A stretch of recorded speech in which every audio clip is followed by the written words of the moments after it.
Good evening, everyone. Wow, it's great to see such a big crowd here. My name is Liz Seaton, and I'm a curator here at the Beach Museum of Art. Let us begin this program with an acknowledgement of the land we occupy tonight. Let us honor the ancient peoples who resided here, whose names we do not know. And let us honor and remember the historic peoples who occupied this site before us, the Kaw or Kansa people, who gave the state of Kansas its name. So I'd like to welcome you to this panel organized in conjunction with the Voices of the West exhibition, which is open until July 25th. Voices of the West is a complement to the museum's exhibition of work by John Stuart Curry, which emphasizes his depictions of the American West in the Colton Gallery. That exhibition is closing this month on the 21st, next month, sorry, March 21st. Voices of the West offers perspectives about Western history, including Plains history, that expand on or counter the settler-focused depiction of that history offered by John Stuart Curry. Voices of the West includes numerous works by Native artists and other artworks representing Native peoples, 3 examples of which will be introduced and explored in greater depth in this panel. So the format for the evening's event, I will introduce the 3 speakers, and they're going to talk for about 15 minutes each, and then we'll have a period of comments and questions. And I'm going to start that off with Laverne Fitzy-Baldwin, seated there, who is co-chair of the K-State Indigenous Faculty and Student Alliance. And then we'll open up to the audience. You can make your comments or ask questions. And also, if you did happen to sit on a comment card, please fill that out before you leave. We didn't have them for everyone. So I hope you'll fill that out for us. Okay. Introduction of the speakers who are going to talk about things that are sort of chronological. So I'm going to start out with Lauren Ritterbush. Lauren Ritterbush is a professor of anthropology at Kansas State University. Her research focuses on the cultural dynamics of Native societies of North America over the longue durée, or sweep of history. Ritterbush specializes in archaeological and ethnohistoric interpretations of past Native lifeways in the northern and central plains. At K-State, Ritterbush teaches courses in archaeological methods, world prehistory, critical thinking, and the use and misuses of interpretations of past societies by modern peoples. Ritterbush also teaches North American and European archaeology and prehistory, as well as ethnohistory.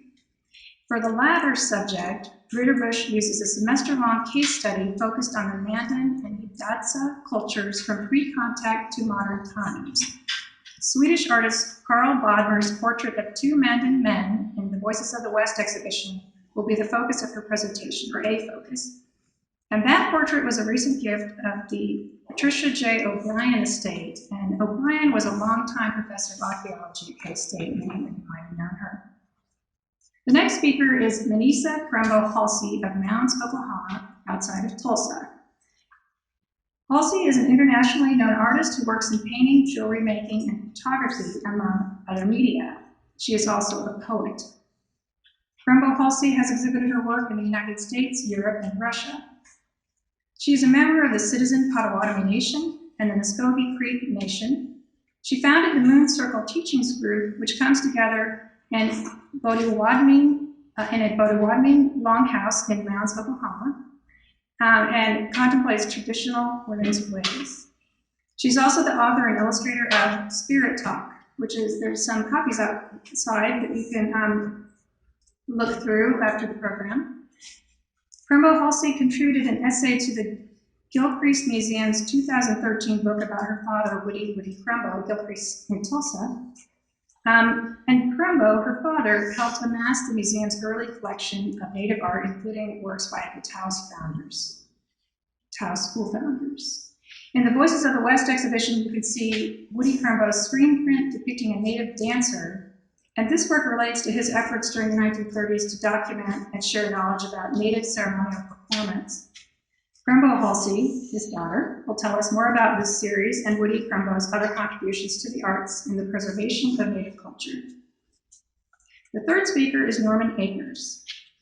who is an associate professor of art at the University of Kansas and a member of the Osage Nation. Akers received a Bachelor of Fine Arts degree in painting from the Kansas City Art Institute in 1982 and a certificate in museum studies from the Institute of American Indian Arts in 1983. In 1991, the artist earned a Master of Fine Arts degree from the University of Illinois, Urbana-Champaign. Akers has been given several solo exhibitions, including at the Lawrence Art Center and the Gardner Art Gallery of Oklahoma State University. He has been a part of numerous group exhibitions, including Who Stole the Teepee at the National Museum of the American Indian in New York. And he's been part of the program print series of the Art and Embassies program of the United States Department of State, which was established in 1963 by President John F. Kennedy. In his art, Akers explores the dynamics of place, spirituality, identity, among other issues. His complex and wonderful print, New Company, is a part of the Voices of the West exhibition, and he'll tell us more about this work and his other projects. And so finally, I want to introduce Laverne, who will be helping me with the discussion portion of the evening's program. Laverne Fitzy Baldwin is director of the K-State College of Engineering Multicultural Engineering Program, or MEP. MEP was established in 1977 to identify, recruit, and mentor Black, Hispanic, and Native American students enrolled in the College of Engineering. Fitzy Baldwin is a member of the Navajo Nation and is originally from Tohatchi, New Mexico. She holds a BA in mathematics with a minor in secondary education from Fort Lewis College, Durango, Colorado, and an MS in mathematics from Kansas State University. So, I'll ask my speakers to come to the table. And Lauren, I'll let you have the floor. Thank you very much. I appreciate it. First of all, can everyone hear me? Okay, I'll try to speak up loudly, so I prefer to not use the microphone if I can avoid it. Okay, I will use the microphone. If there's a need for it, I will. Okay, so thank you very much, Liz, for inviting me to participate in this. I really look forward to the conversations that will come out of this, and I feel very honored to be here.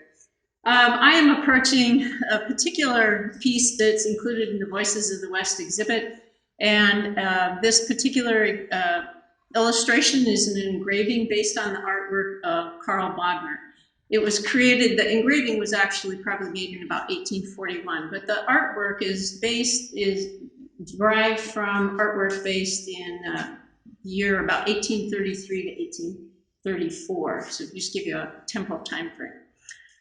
As an ethnohistorian, we look at historical documents, whether they be written documents or visual images, to try to extract the voices of people of the past. The difficulty of doing that is, of course, they're no longer here, but also that a lot of the documents that are produced, those historical documents, whether they be journals or fur trade records or explorers' diaries or artwork like you see here, they're usually produced by the non-native peoples, which means they come with their own culture, their own perspective, their own biases. So as an ethnohistorian, I try to understand these from a contextual perspective. Where does the artist come from? And I am not trained in art. I'm trying to look at the context of their culture and what they're bringing with them. And can we look around that and kind of extract what might be somewhat muffled voices, but the voices of the people of the past. So that's what I want to try to do with this particular image. So this artwork is this engraving is based on the artwork by Carl Bodmer. My picture of Carl Wagner here is when he's older, but imagine him much younger. Imagine him about 23 years old. He lives in Switzerland. He had an interest in art. His uncle trained him in kind of the first early Romantic era of European painting, and he specialized in landscape paintings. As a landscape painter, you learn to focus on details, but you're looking at a very broad picture. So keep that in mind, that that is his background. That's what his training was in. He worked in Paris, he worked in the Rhineland, he worked in Switzerland, but in the early 1830s, he was hired by Prince Maximilian, who lived in the Rhineland. Prince Maximilian hired him to serve as an artist on an expedition he was going to make to North America. Prince Maximilian was a naturalist. He was trained in the scientific from a scientific perspective. He was trained by some of the very first scientific anthropologists and naturalists. And his goal in life was to document the flora, the fauna, and the native peoples of what to him what were exotic lands. So in 1815, he had made an expedition to South America and had recorded fine detail, all this detail about the plants and the animals and some of the native peoples he encountered. He returned to Germany. He wrote those up as a document of his explorations and new findings. By 1830, he wanted to make another expedition, and this expedition was to be to North America. And so in going to North America, he knew he was going to be recording all these details about the plants and the animals and the indigenous populations. But he decided this time, he had not done it on his first trip. He had some art training himself, so he did some of his own artwork on the first trip. But on the second trip, he decided, I need an artist with me.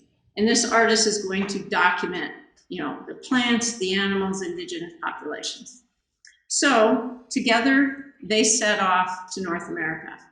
In 1832, they arrived on the east coast of North America, and they traveled first to across Pennsylvania, through Ohio, to Indiana.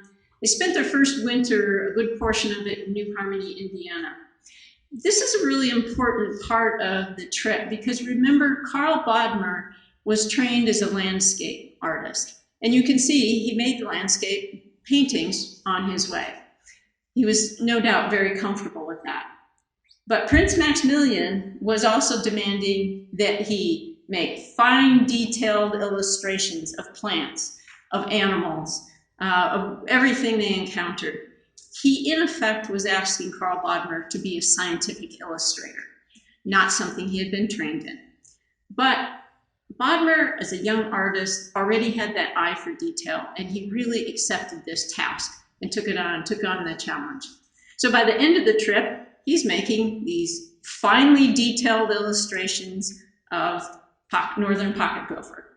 We know these are very, very accurate because we can compare them to the northern pocket gopher. It was actually from the same place that he actually drew the northern pocket gopher.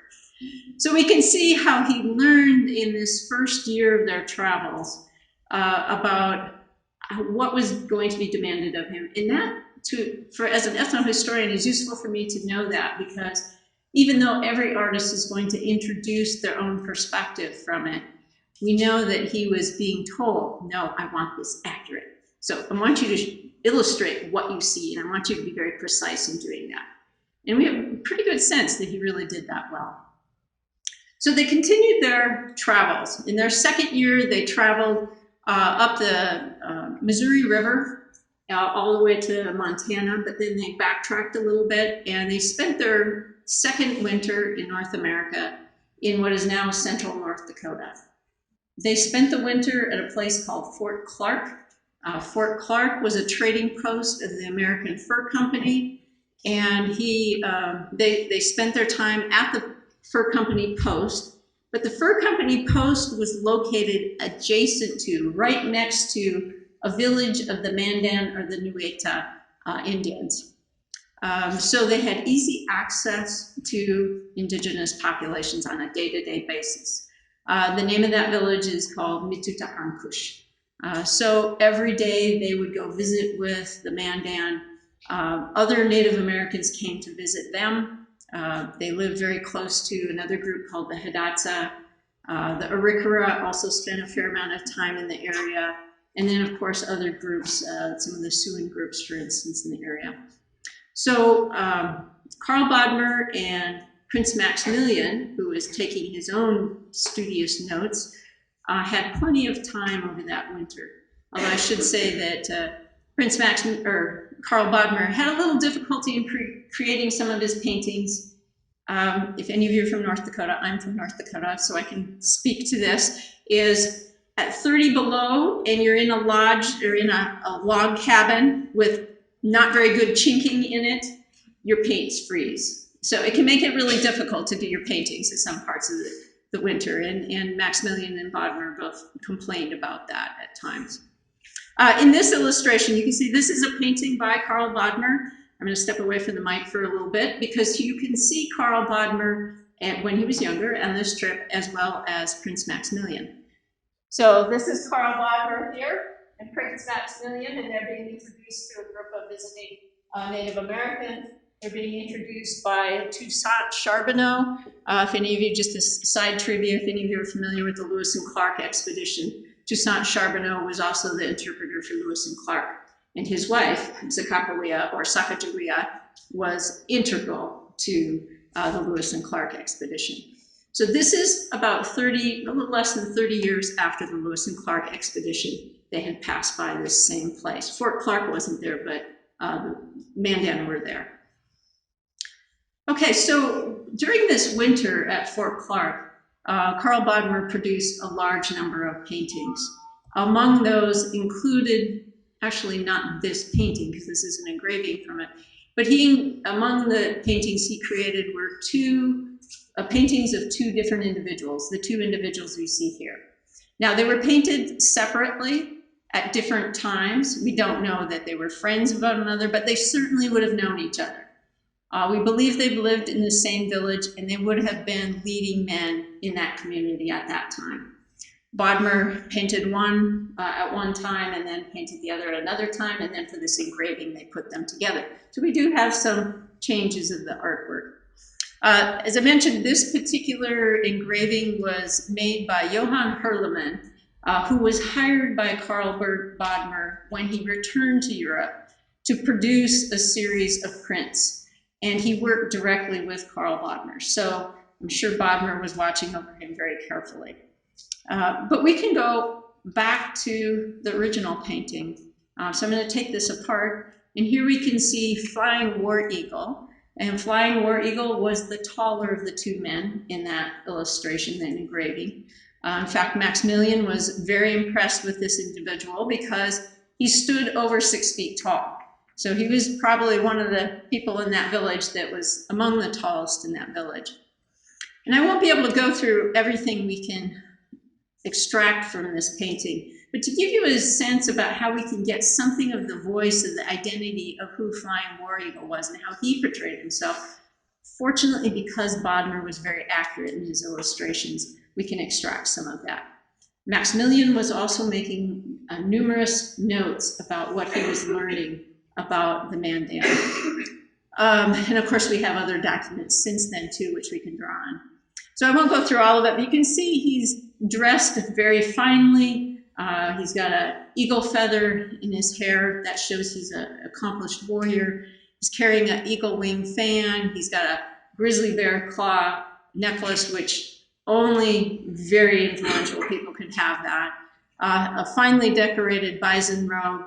But I want you to look all the way down at his feet. And if you notice, tailing from his ankles are, one from each ankle is a coyote tail, and it's tipped with a couple raven feathers. In Mandan society, you didn't have a way to write about your accomplishments, so you wore your accomplishments. But you had to be, it's very formalized. You can't just make it up. Everybody has to understand why you're wearing this, and it has to have passed through people who really could confirm that you had accomplished these deeds. So we know that Flying War Eagle was allowed to wear these coyote tails because they have very strong meaning. And I want to make sure I get this straight, so I'll look at it. So the coyote tail trailers for the Mandan meant one of two things. It meant that he was either the first to see and strike an enemy on 2 different occasions, or he had struck or killed an enemy when he was alone and far from home. Now notice I said struck because just to be close enough to your enemy to be able to touch them was a major deed. And so you get recognized for that. And so the Coyote Tales here tell us that he was one of few men who had accomplished one or both of these tasks. Now, there are other symbols on here that also confirm that he was very highly respected and that he was able to tell his story through the way he dressed. And we're so fortunate that Carl Bodmer was there to be able to document this. Saishida, or Yellow Feather, was also a very influential individual. He was about 25 years old, according to Maximilian, when this was painted. You can see he also has an elaborate decoration on his bison robe and his hair.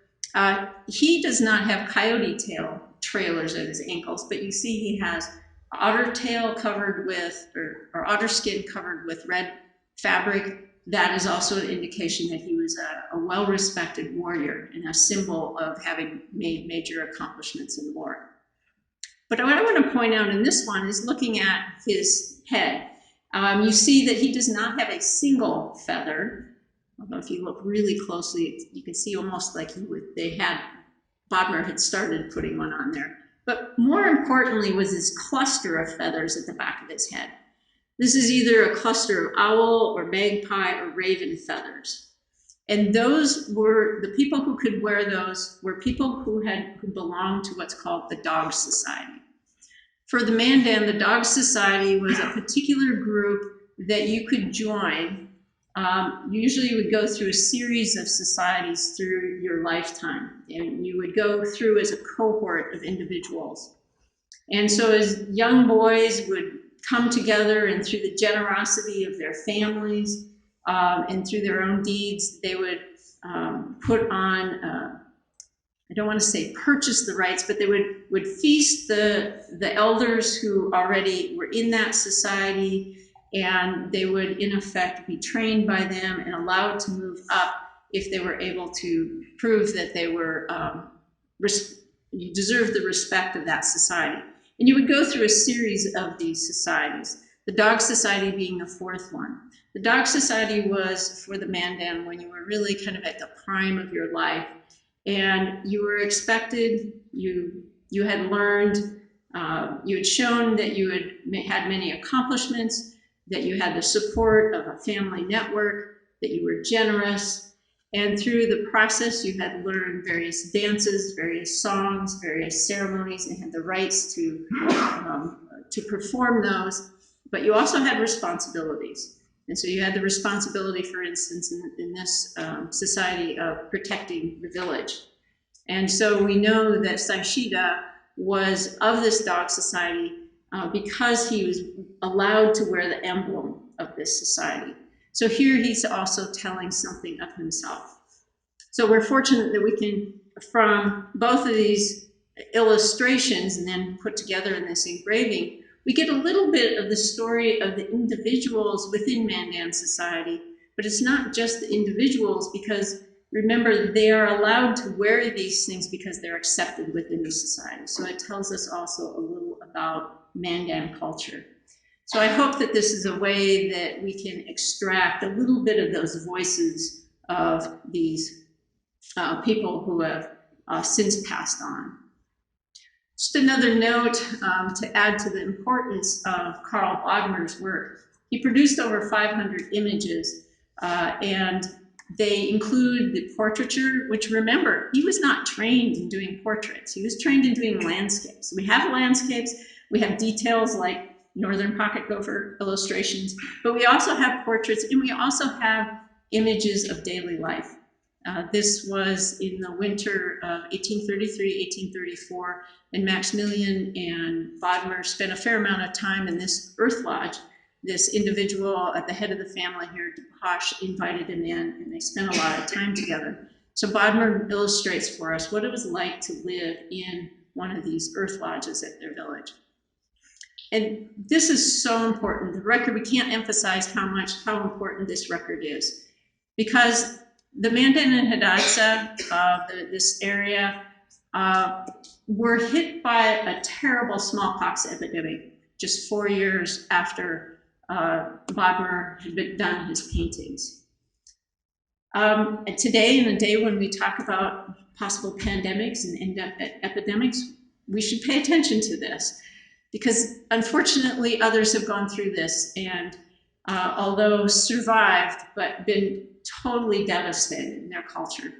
So the Mandan and Hidatsa, when the Mandan in particular, when Maximilian and Bodmer arrived at their village, there was the Mitutahankush village, which is a large village. There was a smaller Mandan village nearby. So one large and one small Mandan village. Prior to that, if we go all the way back to 1780 or 1779, the Mandan lived in anywhere from 9 to 13 villages further down the Missouri River. And they were hit by a smallpox epidemic in 1780, 1781. There, we estimate, because we don't have direct reference and direct written records for that, but we can estimate from the villages and the size of those villages included as many as 2,000, 3,000 people in them. So it's estimated that the Mandan had in 1780 about 16,000 people. When Maximilian and Bodmer visited, they had about 1,600. So from that earlier epidemic, they had lost about 90% of their population. 1837, smallpox arrived at Mitutahankush, at the large Mandan village. Within 7 months, and try to imagine this, within 7 months, that 16,000 people was down to estimated between 30 and 130 people.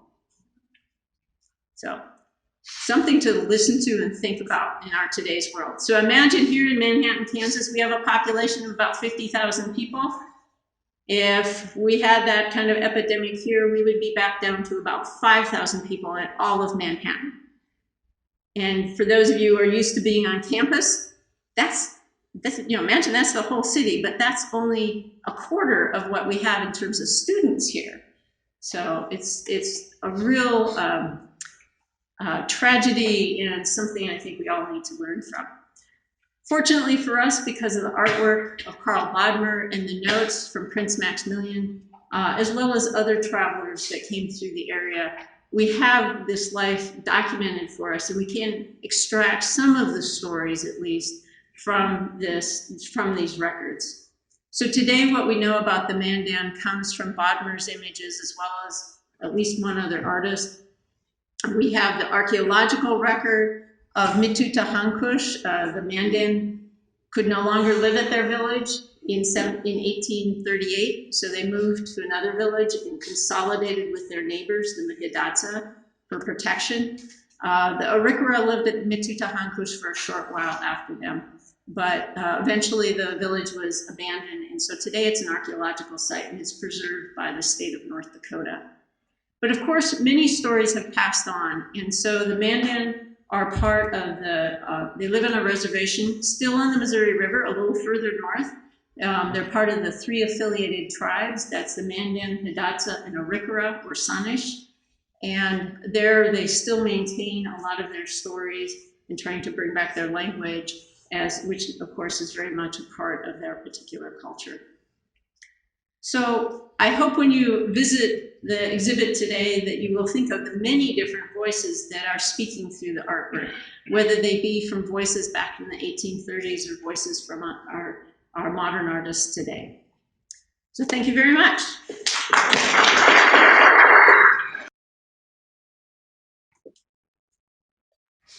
Bonjour, J.I. Nijina.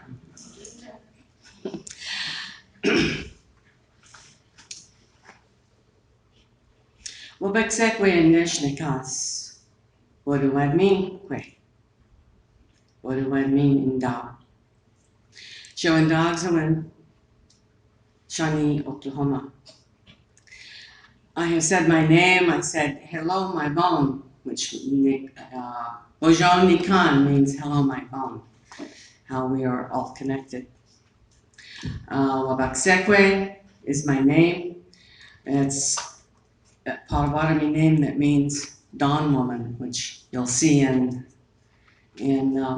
some other forms throughout Spirit Talk, one of my publications. But it was given to me in ceremony by an elder of the Bodmer tribe, CPN, Citizen Potawatomi tribe in Shawnee, Oklahoma.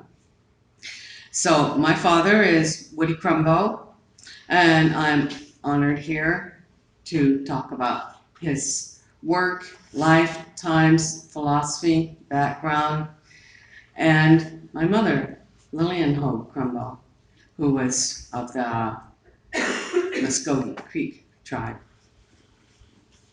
Both tribes were removed and had subsequent adjustments to make.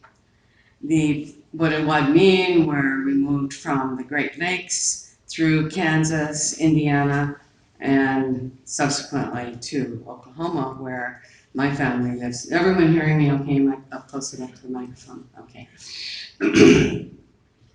So I live at a little distance from there, but my family always went back and forth to Shawnee a lot because that's where the original allotments were and the major tribal events happened. I still travel there back and forth a lot. I belong to a women's drum group, which I enjoy very much, and I hold gatherings teaching traditional women's ways at the Longhouse, at the Bodmer Longhouse in Mounds, Oklahoma.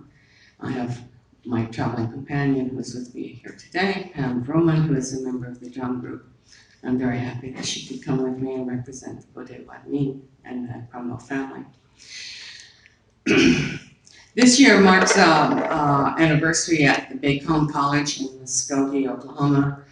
140th year, the first college in Oklahoma. And our father was one of the first art directors there. And today we're endeavoring to, thank you, I can't get it, come down and stay right where I need it. Okay, that's good. Yeah. So, we're building, continuing to build the art department. He taught silversmithing and painting as a graduate of OU, Oklahoma University, and a student at the various schools of art, mural design, and those programs that the WPA presented. So this photograph comes from the mid-1940s, after he executed the murals at the new Department of Interior building under the auspices of Lloyd New. He went to Bacone and was art director there, and subsequently on to the Gilcrease Museum, where he was a personal friend of Thomas Gilcrease, who wanted to come and help build the museum. He had been traveling in Europe extensively and was very interested principally in how people lived. And then he came back to the United States and began to travel extensively and exclusively in the United States, and he took our father with him in many instances. And they assembled a collection of the Taos founders and traveled in other places in the North Country and collected art and artifacts. Shortly after that, he took on a position of artist in residence at the new Gilcrease Museum. And he occupied that position for about 2.5 years and produced approximately 160 works, which works out to about one original painting every 6.5 days. He was in the studio at 8 o'clock every morning, and he worked all day. He came out for lunch and that was all. And I was of an age where I was able to be around him a lot while I was doing that. He would go in and close the studio door, but I could come in a lot and he would sit me down just with paper and pencil, and if I didn't say anything or do anything, I could stay and do that. So I saw a lot of these things come to pass during that time. And then at the end of that time, he was inspired to return to Taos, New Mexico, and the family moved there. I have this piece, which it was said that I contributed to chapter 2, essay in which I enjoyed writing very much, especially the research into the early Taos founders, because it brought a lot more information in it. I was about 7 years old at the time, and my mother was a teacher in they called it Indian Service at the time, now called the BIA, at the Taos Pueblo, and I went to school there. But he produced the majority of the silk screens, one of which is on display today, and for this time of the Hummingbird Dancer. Award-winning seriographs of such an incredible register that he took many awards on his seriographs. And it's one of them, the very beautiful Hummingbird Dancer, is in the other room. So those were produced at that time by a studio of Taos Indian artists exclusively, which had no training in painting or drawing or any of the other processes that he was using. So he called in a lot of his friends and everyone who was available, and they produced completely unskilled work. David Forrest produced all of these silk screens. And he also produced at that time the etchings, the copperplate etchings, which he did at home, and maintained a studio at the back of the production house where the seriographs were produced. He maintained a studio back there where he produced a lot of the originals, one of which, this photograph is pretty much of the time. There we go. Maybe have another image, please. Right there, the little button. Oh. If you hit this, please, you should be able to. Thank you. So the Deer family is one that was produced in a studio in the Taos studio behind the seriograph studio at that time. And this hangs over my studio at this time. I work beneath the Deer family, and I'm inspired by the family, the deer, and what it represents, the scissor-tail bird is flying in the top. There's meaning and metaphor in everything that he put into his work. And the scissor-tail, he was a Peony man. He went that way, and the Peony fans that are made out of the scissor-tail have said that they're made out of that because they're considered a clean bird, because they don't eat carrion. And the deer are represented in blue because they are the spirit of the deer. I'll be showing a lot of things that ethnographically speaking, and show a lot of perhaps how people lived, worked, and dressed.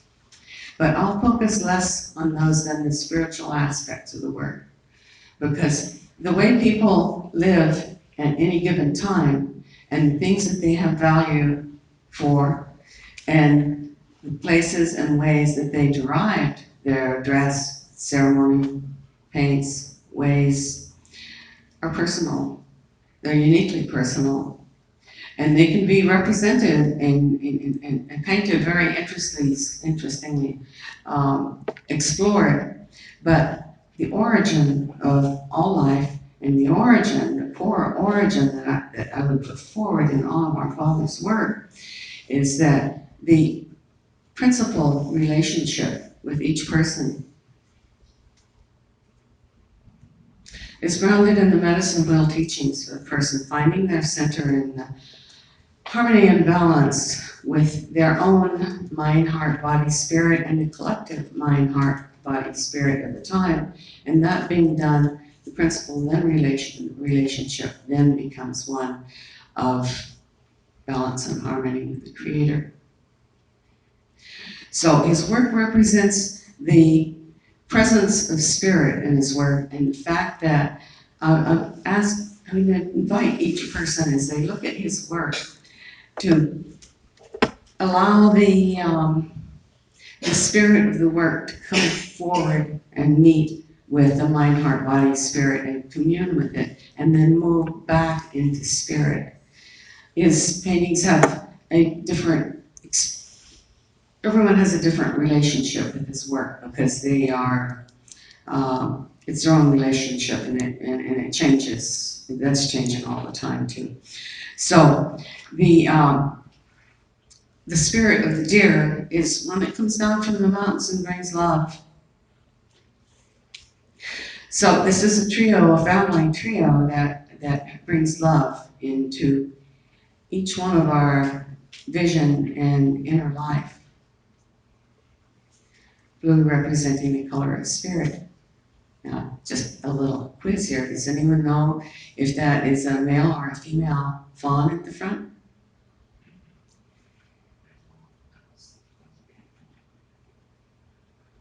It's a male. The spots always move in a straight line and linearly speaking with the male, and they're random and spotted with the female. Random blanket on the female, you know that thing. Yeah. So the next time you see one of those in the wild or in a painting or something, you can instruct a child, and because children are very interested in whether it's a boy deer or a girl deer, and that will open the eyes of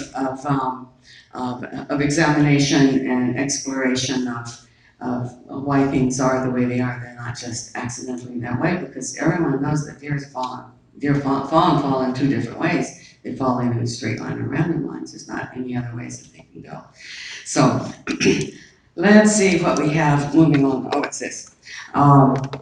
This is an envelope that was a very small 5x7 etching that was done in the Taos studio envelope. It's 10 out of 200. It was a very laborious process. We lived in a small house at the time, 2-bedroom, and he got the best big bedroom with the north light to produce them, because you have to do it with the north light, all of the work with the north light. But it's a cold light that allows the light to stay constant throughout the day. And so he produced his etchings there too. And he had the printing press there. And I was there and saw him work through a lot of those things. And then on his break time, he'd go in town sometime and visit with Phillips and Sharp and those early Taos founders that were so talented. The majority of them had been trained in Europe, and a lot of them came from Cincinnati School of Art and New York. There's one in particular, Bert Phillips was a Brooklyn man, and I was just old enough that I would come in, and he was just a little nervous about having to. They were all older men by that time. He was a little nervous about having me come in, and or my brother who was younger, and he'd say, "Now, little boil, don't touch anything." We were boils and goils. He had the Brooklyn accent. My brother and I would look at each other and say, "Boil and goil." It was funny. And now it's just so precious, you know, that to have actually known them and been in their studio. So this is one of the mural pieces from the WPA project in the new Department of Interior.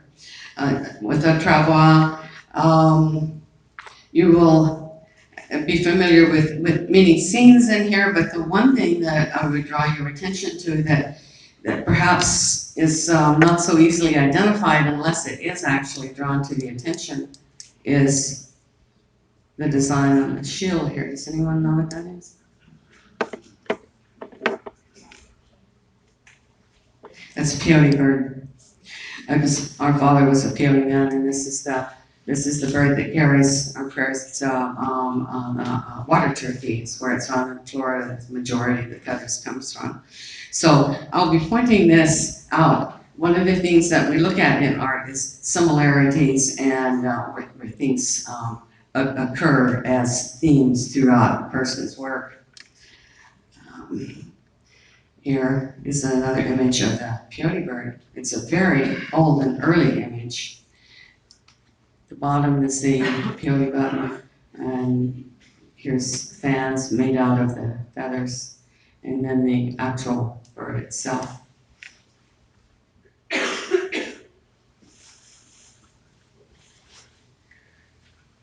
This is this piece is a small portion of the mural that's in the Philbrook Museum. in Tulsa, Oklahoma. This is a peyote ceremony that's taking place. There's a special drum, there's a special laid fire, there's the person that's the helper singing, the singer singing the rattle, and then the person that is putting down some cedar or some sage or tobacco. You know, it looks like it could be, that bag could hold any one of those things in there. We don't know what's in there. But you can see the recurring theme of the teepee in here and this peyote ceremony.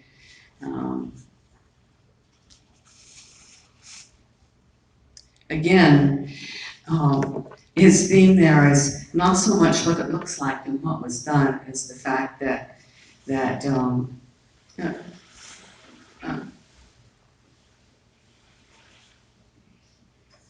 these are people in communication with the Creator and what it looked like at that time and place.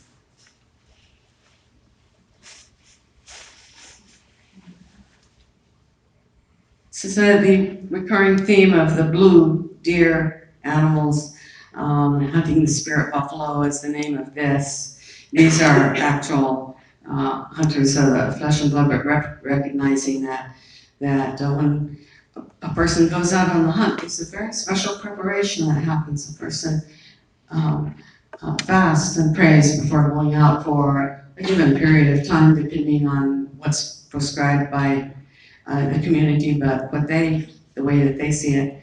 So they would pray and fast and send out prayers to the buffalo beings, and in this case the buffalo beings, and ask them to give themselves to them.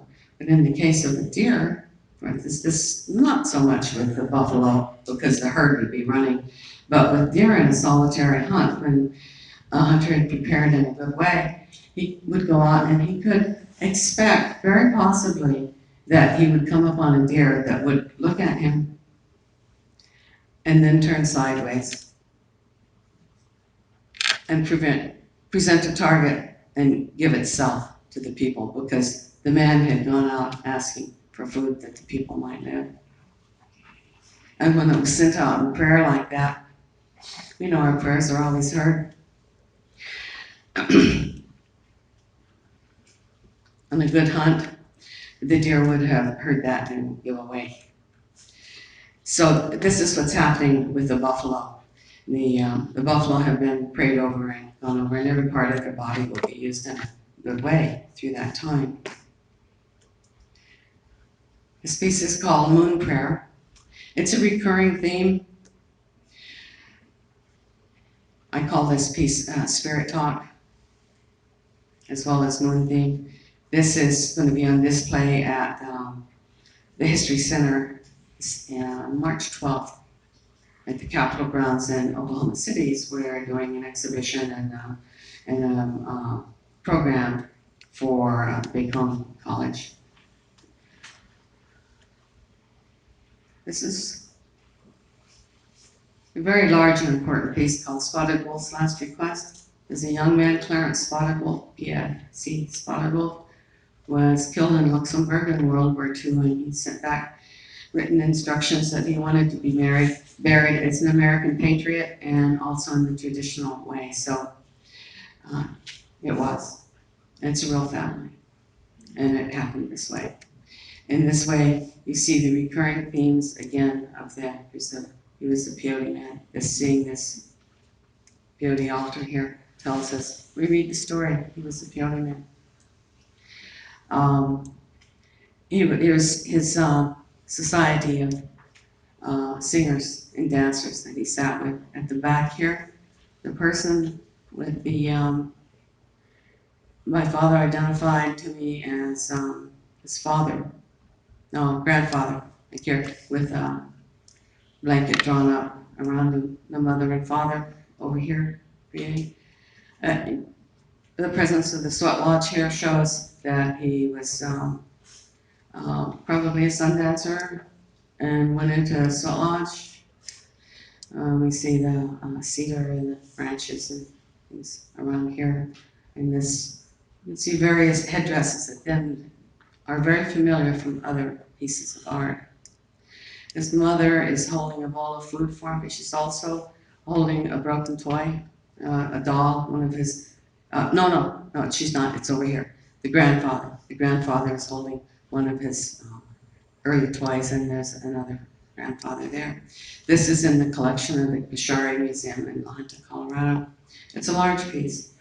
And then we have the scaffold burial, whereby he's moving, he's ascending into the heavens, and the recurring theme of the blue horse, the spirit horse, is right there. His live horse in life has been prepared to move with him into spirit. This is him up here, and he's going on up. And as an American patriot, he's carrying the flag, but he's going up into the Milky Way. And the star beings make his return. One of his more famous pieces is the spirit horse. On the back of this is a photograph of him in the studio in Taos when shortly after he painted this. There's never enough time, is there? This is the very last piece that he painted. It's called Return to the War Party.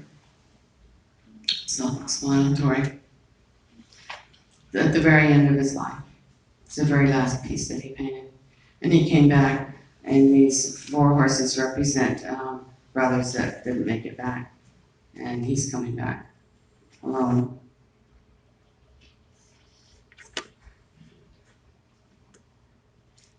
And that concludes this section of the presentation.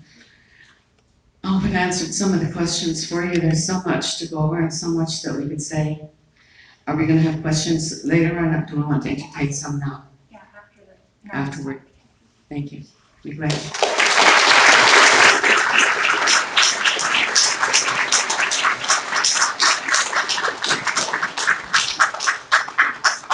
Sharon Doxson, OLP, a blessing has been visited upon us this day. Oh.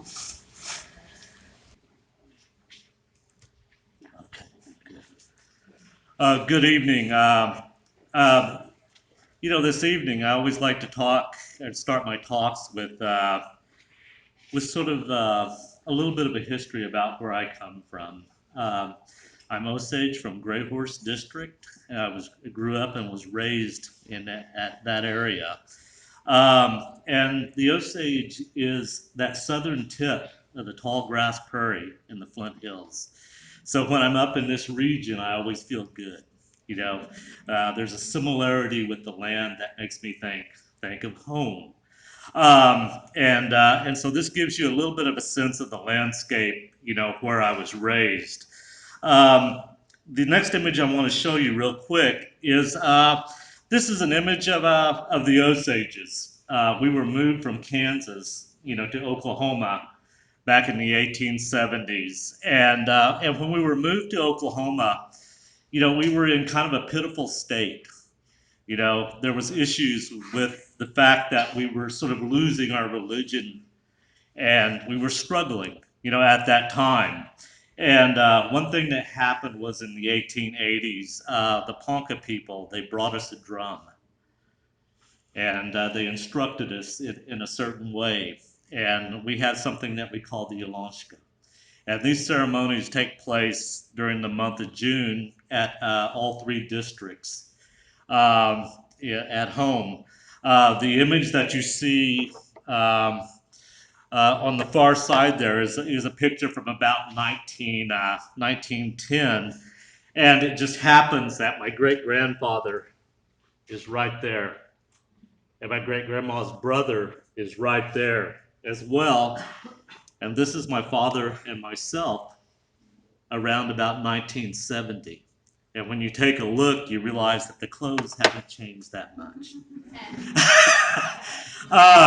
But one of the things is that this has been something that has really tied us together as a group of people. One of the other images that I'm going to move on to next, and I'll kind of talk about this, and this is going to sort of be layered back into my talk as I go through these images, because what I'm trying to do is to show you some of the things that inspire the work that I create. The image that you see here is of our traditional homelands. The Osages basically ranged through a good part of Missouri, south of the Missouri River, southeast Kansas, northeast Oklahoma, and northwest Arkansas. So we had a fairly large expanse of land. By the time, through a series of treaties and land cessions, we actually ended up with a small piece of land called the Osage Diminished Reserve, which was just a narrow strip of land at the bottom of southeast Kansas that sort of is just north of the border of Oklahoma. And if you could try to imagine living on a long, narrow strip of land, that's hard when you had this expanse of land that you use to feed your families and hunt and take care of things. Um, I taught at the Institute of American Indian Arts before I came to Santa Fe. Came to Lawrence. And I did the show at the Lawrence Arts Center. And I remembered I was driving to work, and as I crossed through the Flint Hills, I went, this is home. This is home to me because it's that grass and it's those hills.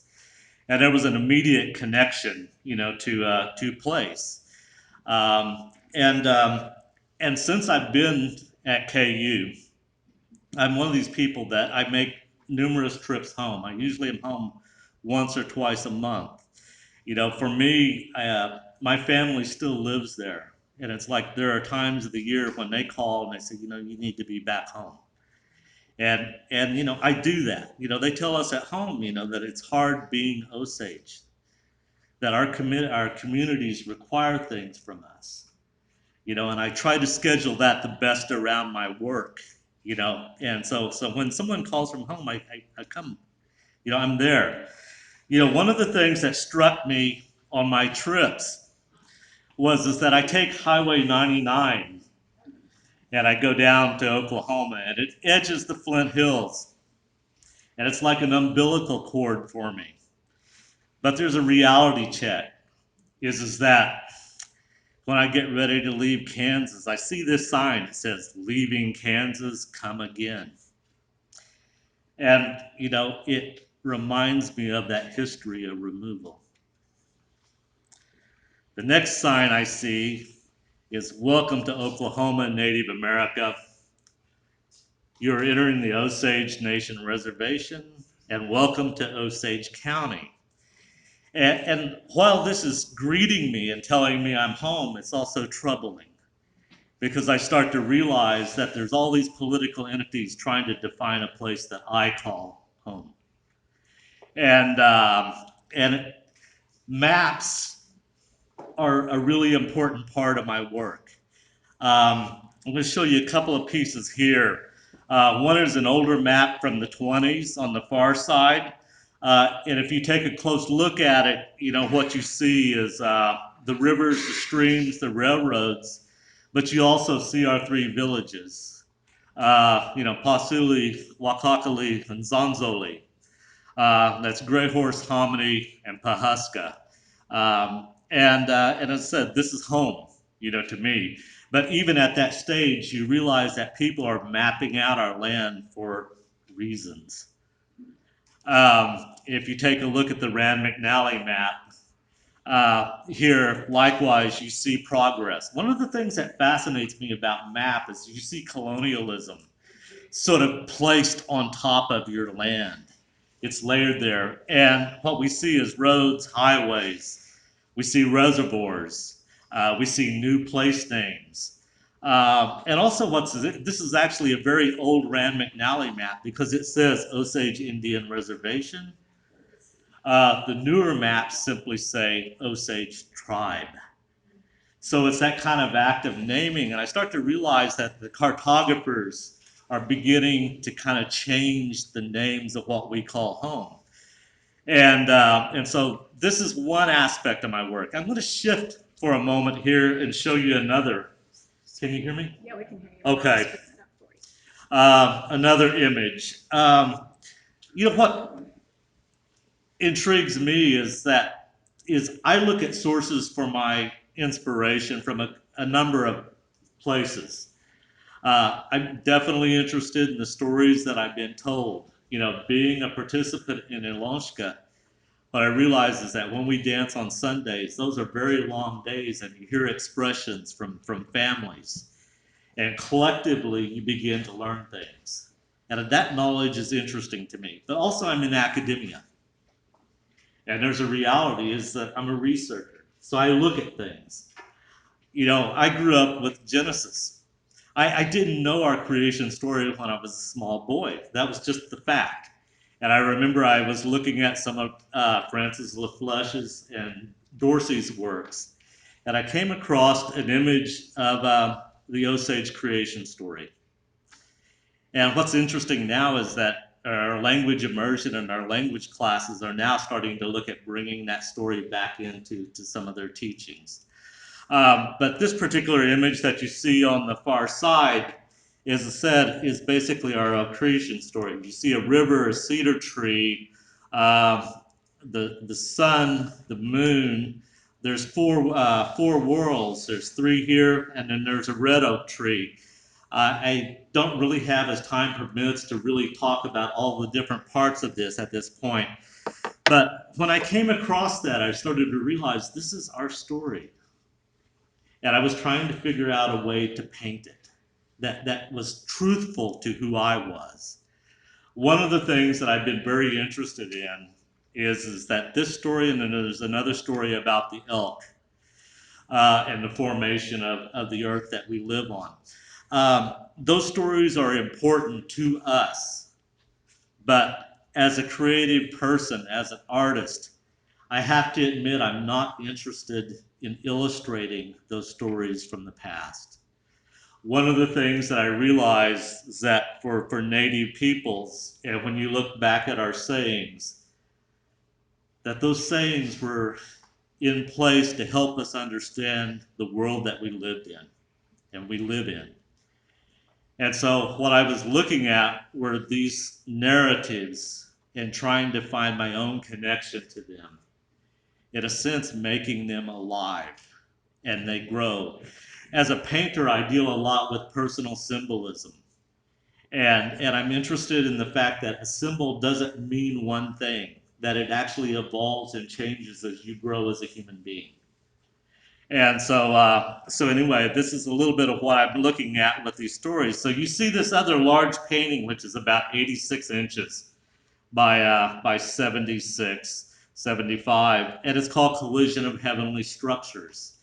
And at that time, I was living away from home, and I was really struggling with this kind of connection to place. And you see that it's evident, in this particular painting. You know, it's conflict. I had a friend, and one of the things you got to realize, I think you can't help it as a Native person. Your lives are politicized, by land. Just that card that you have right there with an enrollment number says something. And so this was one of my early pieces, and I'm going to show a couple more here. This is a piece called Rebirth 2000. I sort of gravitated to that red oak tree, and I began using it, in my work. And because I'm not necessarily a skinny guy, I kind of got a trunk here. And I start to think about that. And it sort of has multiple meanings, but it sits between sky and earth. And that duality is something that's really important to us. And I'll express that a little bit further down. My father had an old Ford T-Bird, and I remember traveling across the prairie with him when I was little. And you see that T-Bird in there. But you also see the acorns, which are seeds, which is about rebirth.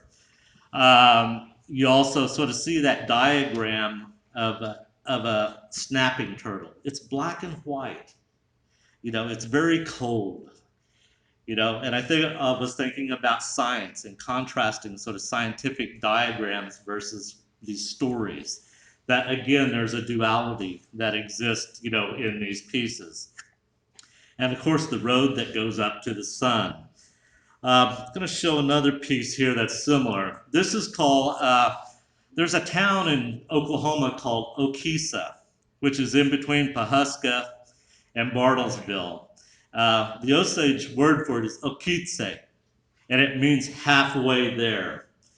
And I like that word because it says a lot, you know. I teach up in Lawrence, but I go back home. I'm always doing this migration, and there's always that sense about being halfway. And so with this piece, you see the introduction, of the Rand McNally map. You see the landscape, and it's a mythical painting, for the most part. And then I'm going to move on to another piece of painting. This is a painting that I have to admit I'm proud of. It finally kind of cemented a lot of things that I was thinking about. One is you see the landscape, where I came from. You see the Rand McNally map that's been superimposed over that landscape. But if you look at it closely, there's been things omitted. One of those things is that border between Kansas and Oklahoma. It's gone. I'll tell you a story. I drive a lot and I travel back roads. And when we was growing up, that's what we did for entertainment. I can go west of Sedan and I can get on a little gravel road up around Hewings. And I can drive home to my mom's place. And I just crossed one major paved highway. But the beauty about it is that there's no sign that says leaving Kansas. It's seamless. There's grassland, there's hills. And when I do that, my sense of space and place begins to expand. And then also you see the elk. And there's a story that we have about the elk and the formation of land for us to live on.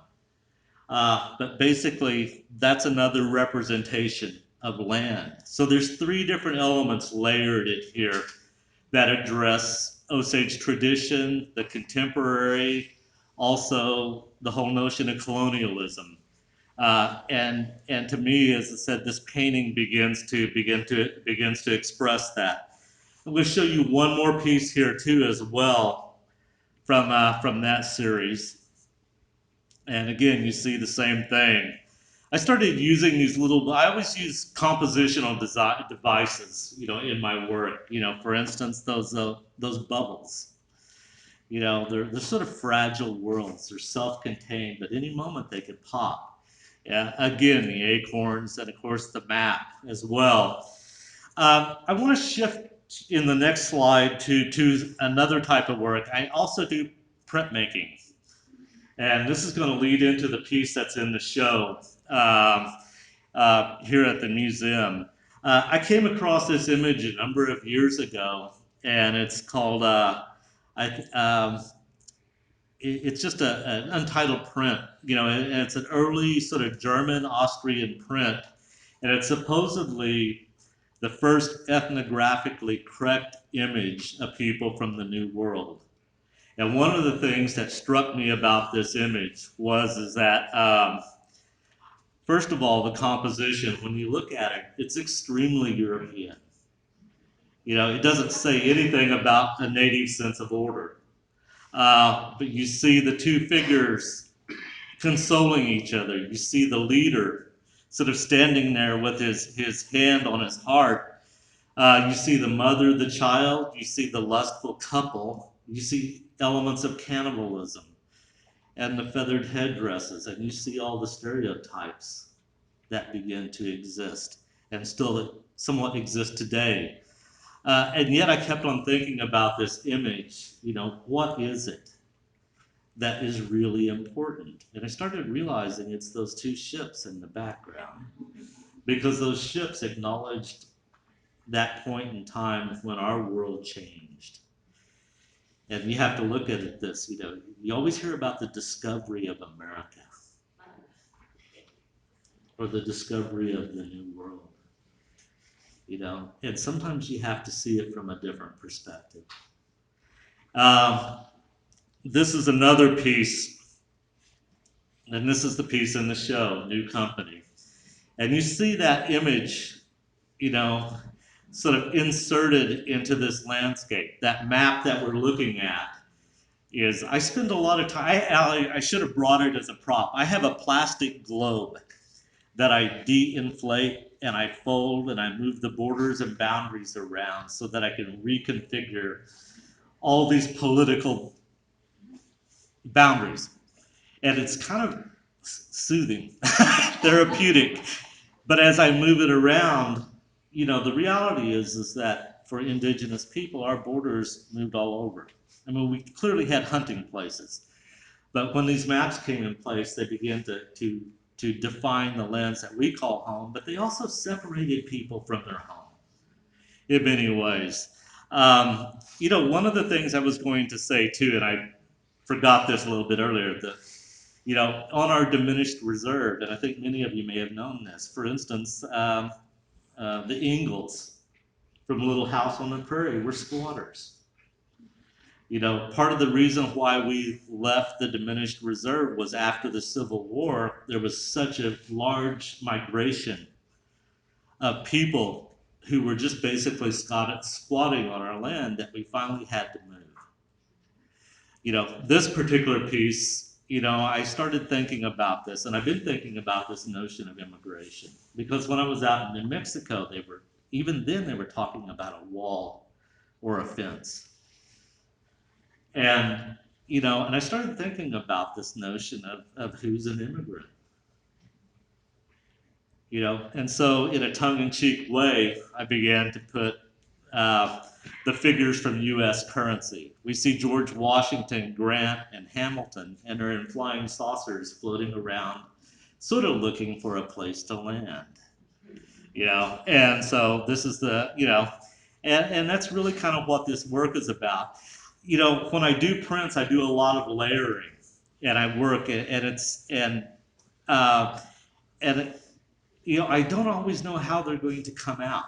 You know, I talk about the collage project process to my students, because what happens is when I'm dealing with maps and these images, what I'm trying to do is to define place in many ways. And so this is, and of course the birds, you know, you think about birds migrating from one place to another. I'm going to move on to a couple more pieces. This is a piece called Alien Conquest.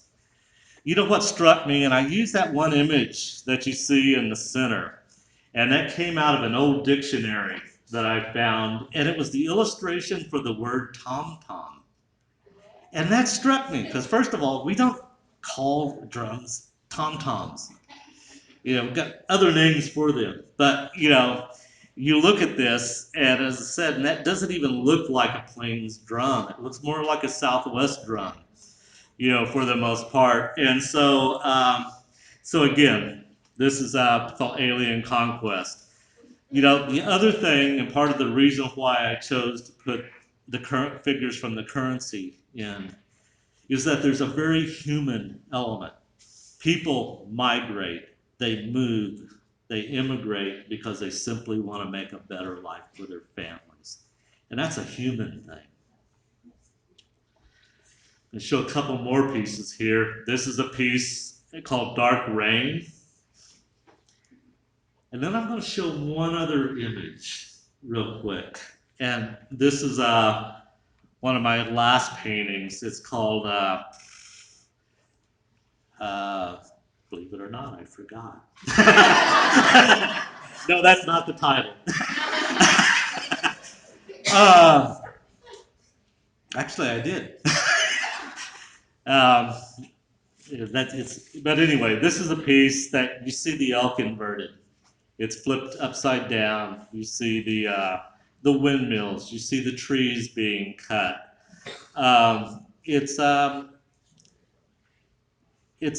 painting that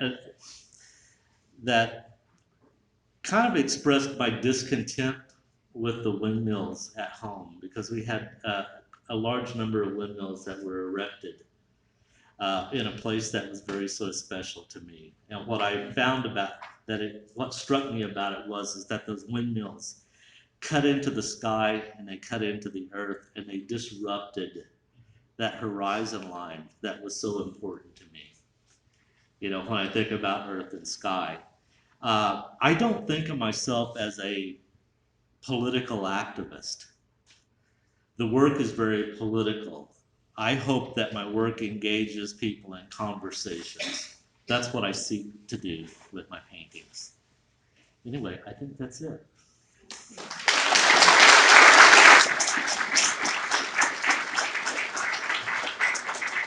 By the way, the title is Interference and a Tiny Spot of Hope. And that work is on display at Homelands store, right? Yes. Outside of Alma, the Homelands store gallery. You're going to be speaking there on Sunday. Yes. That's right. Okay, Luke, could you please turn the lights on? And I'm sure I have some lights on our speakers. I think I can turn one of those on.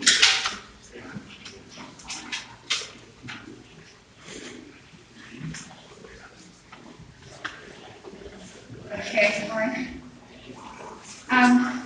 So, would you like to ask the first question? Sure. Good evening. Thank you so much. That was wonderful. I have a question that I think all three of you can answer in your own ways, but it has to do with what Norman said about symbols and them not meaning the same thing, that they change as we grow. And so you each grown in your artwork, you each grown in your studies. How can you give an example of how maybe a symbol has changed within a context? You know, just either within your artwork or within your life, have you seen it change as your knowledge changes? You know, for me, I start to look at, for instance, that tree form. You know, that tree form came from one of our creation stories. And as I said, I didn't want to just illustrate that story. You know, part of it was about creating allegories and metaphors. And so what I immediately said, it reminded me of the trunk, you know, at different times. It also is about being in between places, you know, in between sky and earth. It's also about reaching out and connecting. And sometimes, you know, if you look at it, it's way at the top of the painting, which it sort of acknowledges something else. One of the things I will say is that out of respect to the community that I come from, I try to, when I actually self-edit. It's a lot of my work. And what that does is that leads me to discovering new images and creating layering. Because sometimes I don't want to be obvious about certain information, just to respect people, you know, from home. I'm actually amazed as I'm getting older, I do that more and more. And so maybe that, hopefully that kind of answers your question.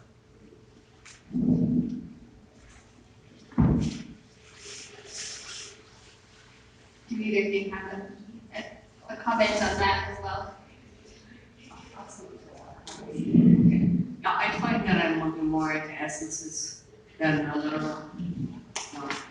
In the spirit of whatever it is that I'm putting forward. I don't need to have it be represented literally anymore.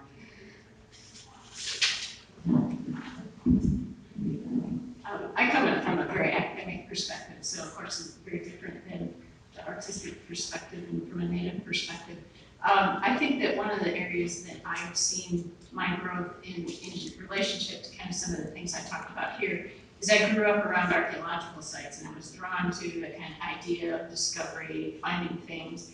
I also was always wondering about who were these people that made these. But I think and then you go into school, you get a very academic approach, and you learn that this is an earth lodge, this is the remains of an earth lodge, this is how they built their lodges. And I think now when I go back to those same sites like Intihuatana and I look at them and I see the circles, I see them differently. I mean, I see them also as the remnants of those shelters, but I also see that they're symbolic to me of their lives, not just knowing that they live there, but that roundness, the circle of life, the shelter that once was there. So I think it's in a little different perspective, but I've kind of gone around in various ways as I've looked at archaeological sites and learned about them from academic perspectives and learned about them from through ethnohistoric perspectives too.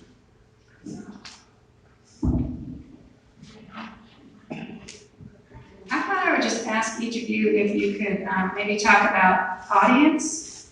For example, Manisa, the work in the exhibition is one of a series of dancer images, and your father traveled around the country, I think, to record songs and dances and then share what he was learning with the groups that he visited. Did he tell you stories about that? And who did he want these screen prints, which were widely disseminated? You could find them in antique stores in Kansas, and seem to have been hung for long periods. Sometimes they're damaged by light because they left someone's home and had meaning to them. What did he tell you about his audience for that project? And then the other speakers maybe can think about the audience for their work for the bottom work. Who was that?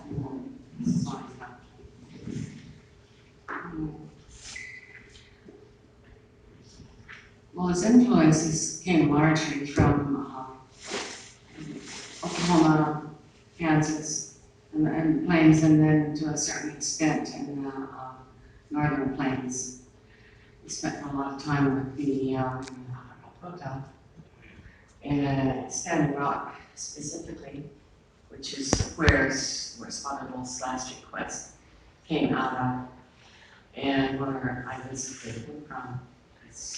He met up with me in spirit in the Standing Rock country and invited me to come in and travel with him. I actually entered into the body of my mother in Wichita, and was subsequently born in Oklahoma. So his experience is drawn from those places and the fact that being a removal tribe and of mixed blood, we lived in some pretty lost places. Languages we're still recovering language, Potawatomi language. So he traveled to a lot of places to see what people were doing because we had retained a portion of that, but due to a lot of influences, it was tribal culture was challenged. So he wanted to document what he saw, because at that point it certainly looked like it was under serious assault from a lot of different influences, education and assimilation being two large ones. So all of us, all of us, we all live in two worlds. Mm-hmm. We have to live in two worlds simultaneously, and it's successful. And it's invisible in most cases. Though one side is invisible to the other.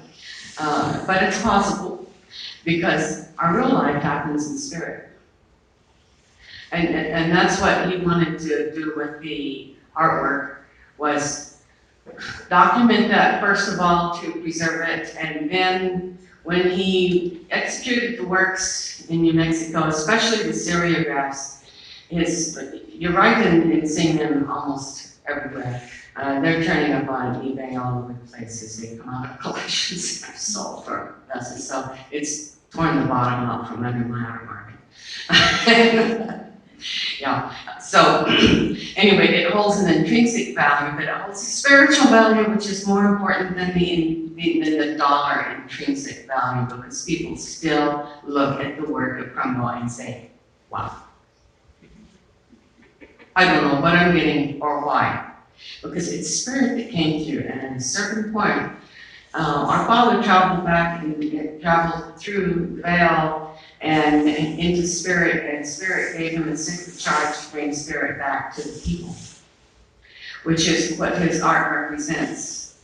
And at a certain point, his work changed radically as he began expressing that.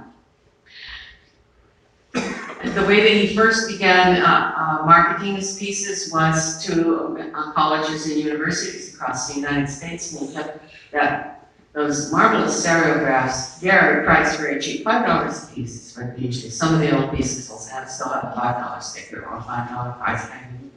That's all on the back.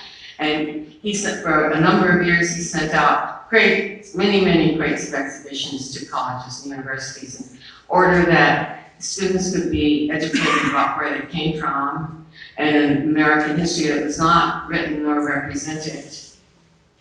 But they would receive not necessarily a painful history, but the history of beauty and spirit, which is where we all live and where we all have to live. And he put it out cheaply and everywhere, and he wanted to make the work available to absolutely everyone that could have a little amount of money to have an original piece of work. So I've seen so many pieces of work tacked up on, my thumb tacked up on board walls, you know.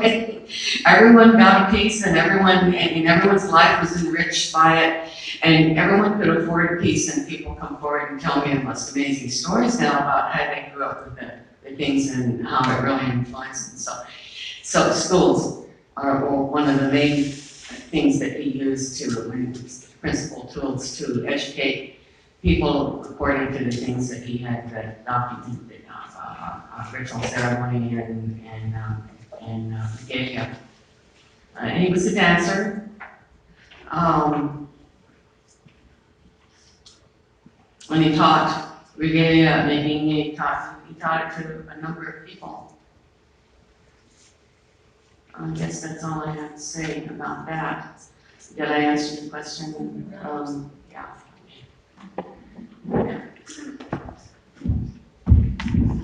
You know, it's hard. I don't always feel like I'm thinking about an audience when I'm making work. But I will talk a little bit about this kind of history. A number of years ago, I was doing indie marketing in Santa Fe. And at that time, I was making really pretty Southwest landscape paintings and some of Oklahoma, which were not as attractive to the buyers. I remember one morning, and the big collectors would buy real early in the morning when you were setting up your booth. And I remember one time these people came and bought a bunch of landscapes early. And as they were walking away, I started thinking about it. And I was going, these are probably going to go up on their mantle or in their house, and it's a collection. And I started realizing it was a prize for them. And I got kind of discouraged by that. And that's actually what motivated me to go to graduate school and rethink what my painting was about. And then I said I would never do another landscape painting again. So what happens was I started doing landscapes from inside, and that became much richer. As far as that audience goes, I can remember I brought back paintings from graduate school, and we hung them in this little town of Fairfax. And everybody came to look at them, and they were kind of discouraged by the fact that they weren't those pretty landscapes anymore. And I remember there was an elderly lady who was my grandmother's age. She came in and she looked at the paintings. And she said, I know what your paintings are about. She said, you miss home and your people. And she was right. You know, and that lady, you know, sometimes there's people that give you something. Just a few words can be very encouraging. And that was encouragement to go and move forward, you know, with this. It's complicated because I'm in academia. So I tend to paint for that audience, you know, for the most part. It's interesting because my family is very conservative. My sister lives in Pawnee. All my nieces and nephews, they just kind of look and go, oh, that's Norman Slade.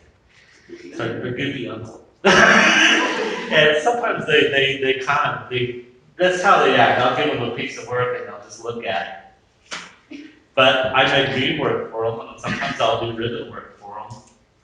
And, you know, when I give them that, I know they'll take care of it. You know, so you know, it's, yeah. The audience is, you know, I think a lot of times I just simply shift my work for different audiences. There was another situation for when I came back from graduate school to talk at the Jacobson House down at OU. And it was the first time I was talking about the symbolism that I was working with and those creation stories. And I was still sorting it out as a young man. I was still trying to figure this out. And there was an elderly man who came to that talk. And boy, the minute he came in, I just like looked and I went, I got real nervous and he was kind of scared because I knew that he would call you down if he disagreed with you. He had no qualms about that whatsoever. That was his nature. And I'd seen him do that before. And he said in that talk, and he was real quiet and everything. Finally, he looked and said, Norman, he says, I'm going to take you to eat. Let's go have lunch. And I thought, well, maybe he's just saved me. You know, and I wasn't quite for sure. And when we sat down and had lunch, he said, he looked at me, he said, Norman, he said, you know, I understand what you're trying to do. You're trying to sort out the world that you live in. And he said, you're looking at our history and our ways. And he said, you're not copying it. He said, you're thinking about it. And he said, people, you know, we acknowledge our veterans, our warriors, you know, in our culture. And he said, sometimes we forget about our philosophers and the people who are thinking. You know, that was the second person that made a major change in my life, my work. Lauren, would you mind if we open it up to questions from the audience? Does anybody have a question?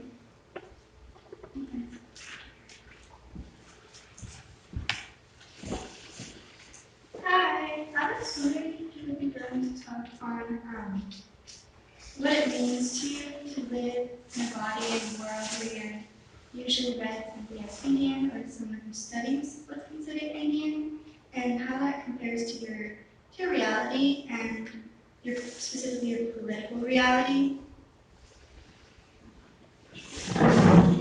You may have to repeat the question. I really did. I just kind of did this to the A little louder, but couldn't quite hear. Sorry. That's better. Thank you. I was wondering if you could speak on what it means to you to live as a person who's seen primarily as Indian or someone who perhaps just studies what's Indian, and how that compares to your reality, your political reality, your depth as a person as more than just your race. You know, I just think of myself as a person. I mean, I don't know. That's not really. I don't always think about the politics of things. You know, when I'm at home in my community, you know, it's absent. You know, when I'm away, you know, it's a different story. Occasionally, you know, people will I'm just going to say it. Sometimes people just simply ask you dumb questions. Not yours, okay? but I mean, they have sort of idealized sort of images of Native peoples. And that's always a struggle, you know, to deal with. I think, you know, for the most part, you know, we just have good, strong communities. You know, we're the type of people that take care of each other. You know, I don't know if I'm really answering your question, but you know, I hope that gives you something. I think you answered it well.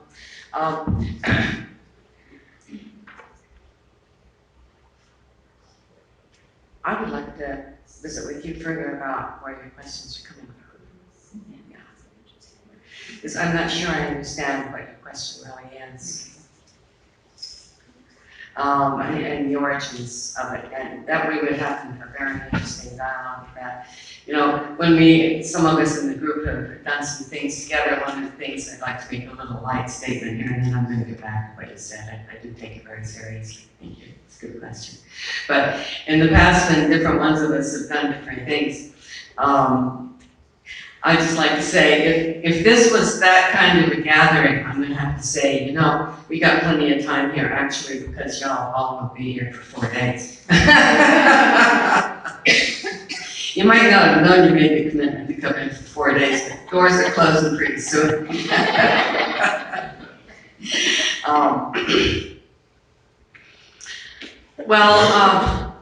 I spoke to that way because it's a good question, but a lot of times I find that the questions that I have, I can actually answer myself. And the questions that I have are, they reveal a lot of my inner landscape.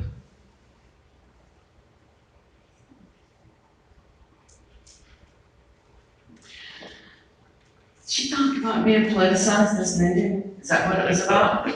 Yeah. Is that right? I don't know what that means. It's just me. I'm not politicized. I'm just a person that lives in the center of my medicine belt and in balance and harmony with the Mother Earth and the Father, Sky, Sun. And but the reason your question is really interesting is that we do that to one another all the time, and we haven't visited on one another all the time. We are at a crux in human history where it's time for us to all straighten up and evolve and get right with ourselves and the Creator and stop doing that to one another and find the right next thing to do, some viable solutions about how to live in balance and harmony with ourselves, our fellow brothers and sisters on the Mother Earth and the Father, Sky, Sun, home. Yeah. You want to talk to that? No way! Oh, did you, sorry, I keep cutting you off. No, Did you have a comment? No, she's not going to do it. Okay, one more question, because you all have been sitting. Anybody have an additional question? Deborah? You know, as we looked at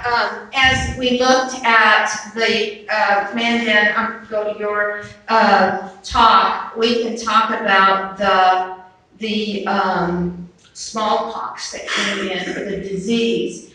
And it's important for a group like this to understand that disease came from the people who colonized us, because that was one of the things that really wiped us out, being colonized, and the disease that was brought with that smallpox is a European gift to us natives, and some of those other things, and it's an important thing to recognize when we talk about things like that. So I guess it was a comment or a question, sorry. I do have one more question. You would just talk a little bit about how you research what you're going to present, or what you're going to write about, and how that. Are there different ways that you'd like to do that? Are there through people, through things, through stories? You know, for me, it's just a life experience. I just draw from everything that's around me.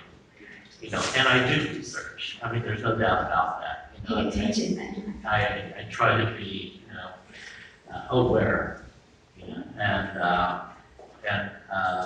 I try to make things and do things that I'm, passionate about, that I believe in. You know, there's another side to it's how I work, is that sometimes I'll be kind of unconscious. It's like I will see something. It's like if you see something on the horizon and you just find yourself drawn to it, and you don't really know why, but you're just going there. You know, to me, a lot of times, when an image or a symbol enters my work, I don't know why it's there. It takes a while for me to understand it. And, if I'm making a really good painting, it's actually speaking beyond the scope of what I'm thinking. I like work that when I look at it, I go, oh, I discovered something. You know, it taught me something. And so those are things that I kind of look at. You know, it's not that I'm sitting and reading this book, this and this and that. It's just this whole experience. Okay, well, the natural world is my largest influence, probably. The seasons, and like Norman, the work speaks back to me when I get it done, because the artist, the writer, the poet, everyone, we interface between our physical life and spirit life. And when we move up against that spirit plane, then we are inviting that spirit world to come through for us to see it, and know it, and interpret it, and make a picture of what we're getting. But that's a lens that also shines out as well as in. And when we finish, we can look at a piece and it begins to talk to us, and it continues to talk for a long time. So I think that's one of the reasons that an artist does it, is because it gives us access to the spirit world, things that we didn't necessarily know before. It's a sacred charge. It's a very sacred charge. It's a mysterious charge that much of the time we don't have any idea what we're doing. But we find out. We find out. Right. Yeah. You want to go? No. No, actually, I don't. Yeah. Well, I know that Oh, the speakers. I was just going to make one real brief comment in saying that, you know, you don't necessarily know what you're doing, and as a scholar, you know, until you find it. As a scholar, we oftentimes start off with knowing this is what we have a research design and we're heading in this direction. But the nice thing about it is we never know which direction it's going to go, really. We plan it out and it ends up going lots of different ways. So even though I'm not an artist and more the traditional scholar, everything always takes you someplace you hadn't expected, which is what makes life fun. That's why I love to learn. I was hoping you would talk about that. As an art historian who just loves the things I discover. Yep. Going through magazines from the 1930s, that's what I love to do. Yeah. So thank you, all three of you, very much. And I'm sure those speakers will be interested in answering any questions one-on-one if you'd like to talk to them. And Vanessa has a table of materials related to her writing and her son's music and her father. You might take a look at on your way out, and don't forget to fill out that comment card if you found one under your seat. Thank you very much. Good evening.